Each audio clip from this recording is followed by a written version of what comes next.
Hey guys, my name is Little Man Jose and welcome back to another ranking video. Today we're going to be ranking the individual arcs of Naruto, one of my favorite manga slash anime of all time. Today we're just going to be ranking part 1 of Naruto's arcs. So basically everything from the Land of Waves arc to the time skip that happens right after the Sasuke Retrieval Arc. Now listen, just to be clear, I'm talking about manga Naruto here. I love the anime, trust me, but when compared to the manga, yeah, I'd rather read that shit any day. It's when you get to Shippuden where the anime starts being on the same level as the legendary manga. Let's start off with the first ever Naruto arc, the Land of Waves. Now, the Land of Waves is loved by every single Naruto watcher slash reader in history. Some even say it is their favorite arc in all of Naruto, which is insane for a first arc of a manga. However, I don't think it's that good, guys. Now, listen very closely. I am not saying that the Land of Waves is shit, okay? As a matter of fact, I really enjoy this arc. My only gripes with this arc is that the first few chapters of Naruto are not really super good. I really like the first chapter. It does a good job at introducing Naruto, but the Konoha shit is kind of unnecessary. None of the Konoha stuff really pays off until Shippuden. And we also have the arc where they introduce Sasuke and Sakura. It's both hilarious, yet also annoying. I like that Sasuke stands up for Naruto, and also Sakura is a bitch, and I hate her, so, you know,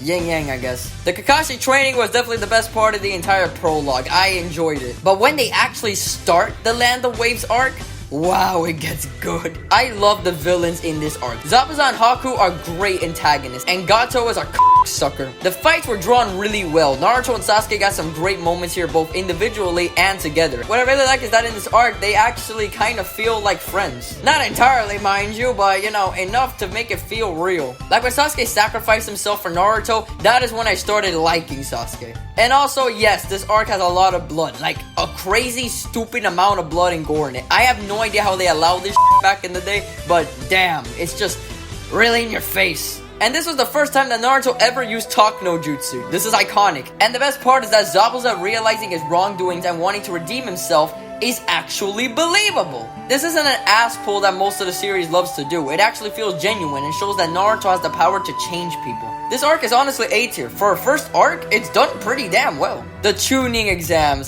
This is a little hard. There are 4 phases to the Chunin Exams arc. There's the written test, the Forest of Death, the preliminary battles, and the final battle. The written test is okay. It's just that it's fucking boring. I like Hinata and Naruto. It's cute, but I could care less about some test, okay? I don't care if everyone cheats. Just get to the good stuff. The only part of this entire phase that I actually liked was Rock Lee beating the shit out of Naruto and Sasuke. That was just amazing. And it solidified Rock Lee as a G. Anyone who didn't like Rock Lee after his introduction, it just has no soul. The Forest of Death, however, is amazing. This is a phase done right. The fights are so good. The stakes are high, like incredibly stupid high. And we can't forget the new characters that they introduced, like Orochimaru, the main villain of the entire first part of Naruto. Orochimaru is just an amazing villain. He's terrifying. He makes Sasuke act like a little bitch. It's insane. I also really liked Anko, man. She was a badass bitch, and I was hoping they wouldn't f her up somehow. Well, that went down the drain. Oh my god, Gaara of the Sand. Do we even need to talk about how amazing that scene was where he murdered 3 contestants without even touching them? And he didn't just kill them, he crushed them until they exploded in blood. What? This brought a fear in every single reader that saw this scene. This is the scene where you now knew that Gaara was not meant to be f***ed with. And even Sakura got some development in this arc, where she actually tries to help out Naruto and Sasuke. And it was cool. I enjoyed it. And oh my god, the curse mark scene. Oh my, you thought that Gaara was scary? This scene made you fear Sasuke of all people. He was loony during this whole thing. I was feeling like Sakura over here. Sure, it was a little stupid that all it took was a goddamn hug from Sakura of all people, but hey, it's amazing. This phase of the Chunin Exams is just so amazing. It is just so amazing. And now we got the preliminary exams, which is fine. Most of the fights were kind of boring, especially the shitty ass Ino and Sakura fight. Oh my god, that was terrible. And even Naruto versus Kiba was just underwhelming. It took a fart to give Naruto the advantage. Why do I even try anymore? But there were 2 fights that made this entire thing worth watching. Hinata versus Neji and Rock Lee versus Gaara! First, let's talk about Hinata versus Neji. This fight is just so good. I already really like Hinata, so seeing her not giving up and trying her best to beat her cousin, even while her ass is getting pummeled like a piece of paper, it was inspiring. And when Naruto said to Neji, I vow to win, oh my god. Chills running down the spine. It is one of my favorite manga panels ever. And we just can't forget Rock Lee versus Gaara, guys. Oh my god, this is what I'm talking about. This is how you do a fight, people. Motherfucker took off his weights, and it was faster than lightning. He kicked that motherfucker's head. It was just, oh my god. And then it turns out Gaara's wearing like skin or something. I don't fucking know. Like, what the hell am I looking at? And then Lee releases the fourth gate. The fourth gate, one of the hypest moments in all the manga, and you can't argue with me. And the fact that Lee still lost in the end just made Gaara even scarier than he already was. I love this entire fight, and even though this fight was great, overall, the fights in the preliminary exams were just kind of underwhelming. I could care less about them. Now, before we talk about the final fights, we gotta talk about the Jiraiya training, which is great. We meet Jiraiya, who's one of the best senseis ever, albeit a little pervy. Okay, really pervy, but hey, still, he's amazing. And the training that he gave Naruto helped show us Naruto's potential. As for the final battles themselves, I loved Naruto versus Neji. That last hit was just so powerful. I felt that shit. And once again, Talk no Jutsu works perfectly here. It actually feels realistic. Naruto proving that fate ain't real. That's what I'm talking about. And even Shikamaru versus Tamari, which was the worst fight in the final battles, was actually kind of cool. Shikamaru was just high IQing this bitch over here.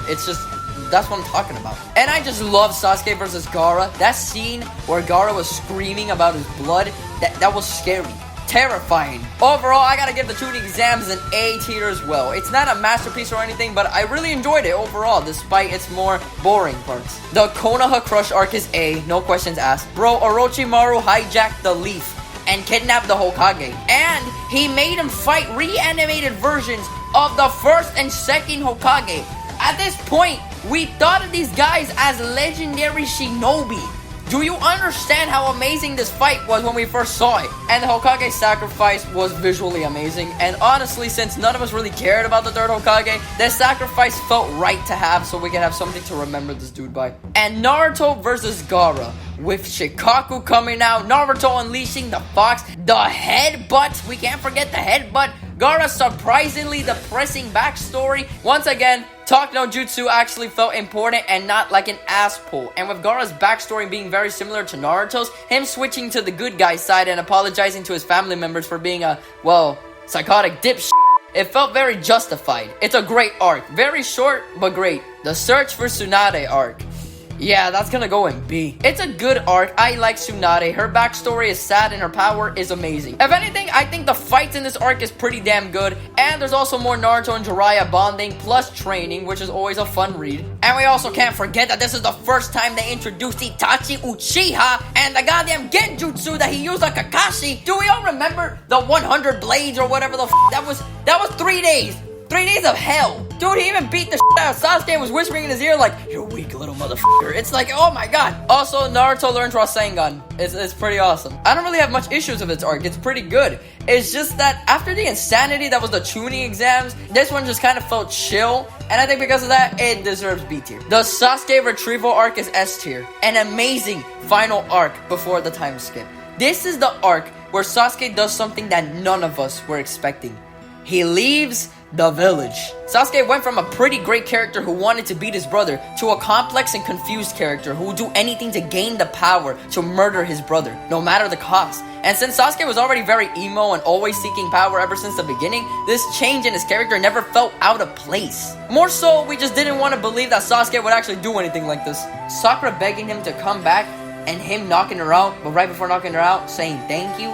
That scene was just, oh my god, what an amazing read. Every piece of this arc was fantastic. From the fight between Naruto and Sasuke in the hospital and nearly murdering each other to the final battle between Naruto and Sasuke in the final valley. But one thing I really like about this arc was that the side characters get shit to do. Choji had an amazing fight, unleashing his fucking butterfly mode. That was amazing. Neji versus the spider dude was tense, and when I saw this panel, my mouth was wide open, bro. Shikamaru fighting the chick and that scene where his skin was just melting was off. Dude, even Lee and Gaara got their time to shine, and they worked together. That was the hypest shit I've ever seen.